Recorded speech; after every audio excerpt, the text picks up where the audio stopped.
Hello, we're here for the daily Forex report for May 3rd.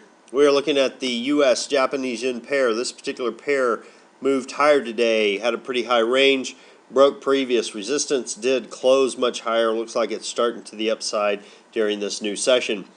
We are looking for this pair to potentially go as high as 95.27, possibly as low as 93.39.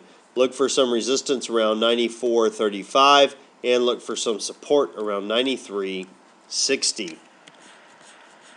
Okay, now looking at the Euro USD pair. This particular pair closed much lower today, fell pretty strong to the downside, about 163 pips. We are looking for this pair overall to continue sideways with a heavy bias to the downside. Look for it to potentially go as high as 1.3418, possibly as low as 1.3076. Look for some resistance around 1.3375 and look for some support around 1.3111. Okay, take a look at the pound US dollar pair. This pair closed lower today, overall moving sideways, bias sideways. Look for this pair to potentially go as high as 1.5402, possibly as low as 1.5120. Look for some resistance around 1.5340 and look for some support around 1.5195. Last but not least, we have the U.S. Swiss. This pair gapped down at the open, did fill that gap, moved higher, overall moving sideways. Definitely has a strong bias to the upside. Look for it to potentially go as high as 10906, possibly as low as 10701. Look for some resistance around 10900 and look for some support around 10805. Now, as far as the news announcements goes, we have the Reserve Bank of Australia releasing their interest rate decision tomorrow, tonight,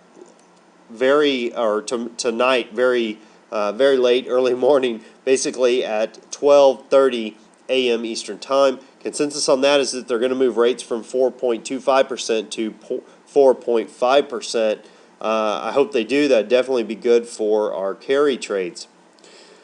Well, as far as what I'm looking for in this next session, yesterday we talked about the Australian dollar reversing and filling its gap. It did that pretty quick. It has created a swing trade opportunity during these three sessions. And I do believe if we get a break here to the downside that we will see it come down to this point right here, basically grabbing those pips. Let me clean that up a little bit for you, and you can see what I'm talking about. I do believe if we get a break here that it'll come on down to this point. Now, you do have to realize we have some previous areas of support right in the breakout area. So it could come down to this point and then pull back. So you definitely look for that to stall out. But if it doesn't, it should run pretty quick down to this area. That would be right now about a 40 pip move. So that's one of the things I'm looking at during this session.